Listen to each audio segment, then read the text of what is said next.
Maybe this is one of the most outrageous statements you've heard so far this week. Maybe it's not.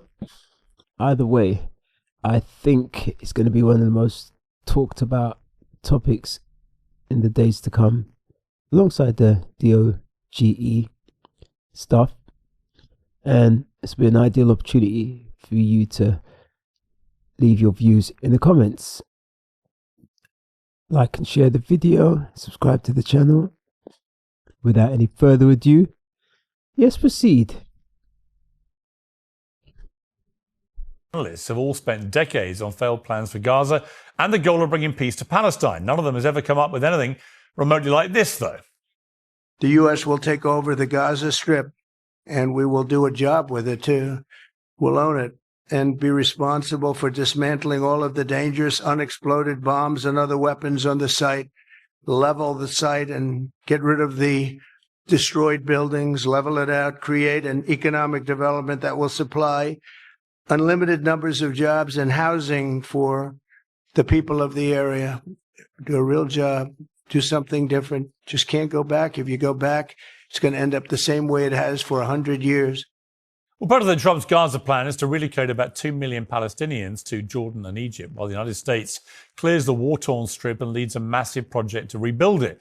With his real estate hat on, in place of his red MAGA hat, the president imagines a glorious resort city for Palestinians and investors from all over the world.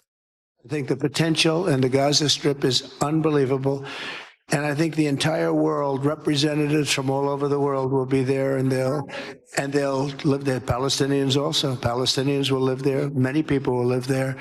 But they've tried the other, and they've tried it for decades and decades and decades. It's not going to work. It didn't work. It will never work. And you have to learn from history. History has... just can't let it keep repeating itself. We have an opportunity to do something that could be phenomenal. And I don't want to be cute. I don't want to be a wise guy, but the Riviera of the Middle East, this could be something that could be so bad. This could be so magnificent.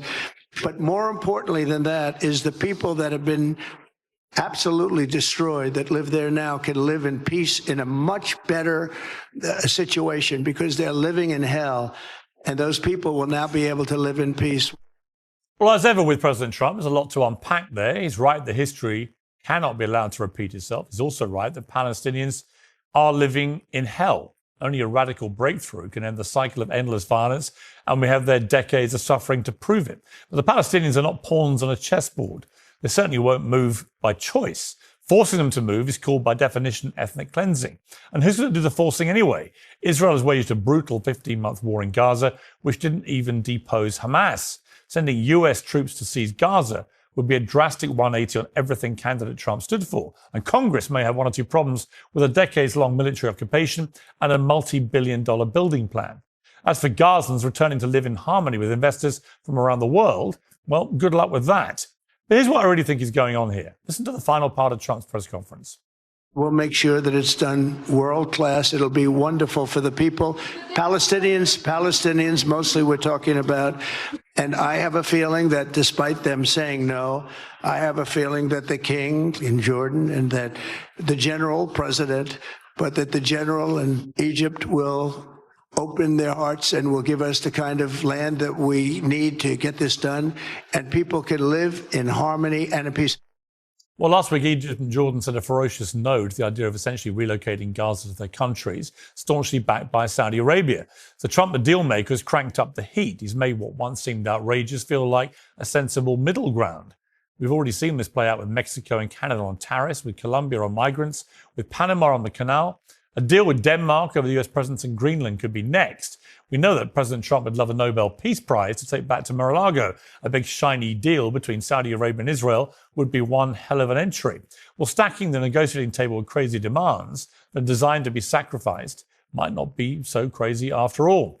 To debate all this and more, I'm joined by the host of the Michael Knowles Show on Daily Wire, Michael Knowles, PBD podcast Angry Patriot, Vinny Oshana, Palestinian-American commentator Omar Badr, and by the director of the Libertarian Institute and host of the Scott Horton Show, Scott Horton. Well, welcome to all of you. Michael Knowles, let me start with you. On the face of it, it's an outrageous idea. by Donald Trump that involves the displacement of 2 million people from their homes where they've been for many, many decades. They would say that they've been there for hundreds, if not thousands of years, displacing them to neighboring countries against their wishes, because he thinks it can create some sort of peaceful utopia and Riviera on the Gaza Strip. Many people think this is for the birds. Many people think it is a form of ethnic cleansing by the purest definition of that phrase. What do you think of it? I mean, do you see good, bad, and ugly here? Do you think it's got merit? What do you feel?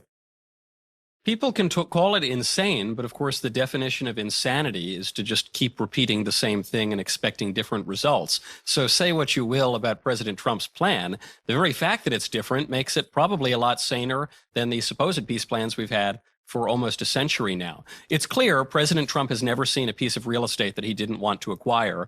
And I think Greenland is a little more scenic than Gaza. But nevertheless, perhaps a golf resort or a casino would look good in that area. But I suspect you're right, Piers. I think that probably President Trump is talking past the sale here. I think he is probably giving himself a lot of leverage here in a broader kind of negotiation. But I don't want to evade the issue. You've brought up this issue of ethnic cleansing.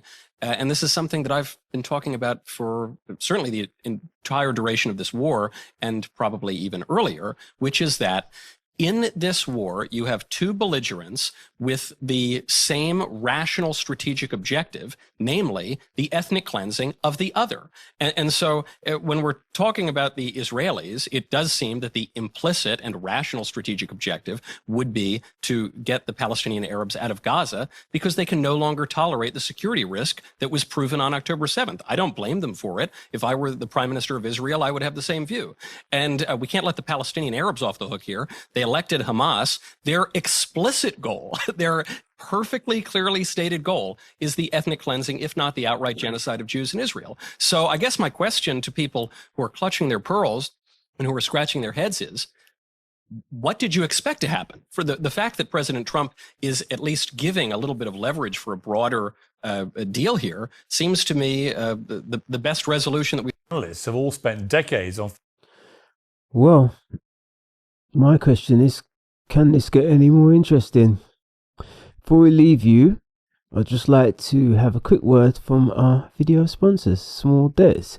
If you ever find yourself chasing after unpaid money that's owed to you, be it a rent deposit or you return goods and you not having your money paid back, or it's just services you've done and the payments have been delayed, it helps to have somebody in your corner. Check this out.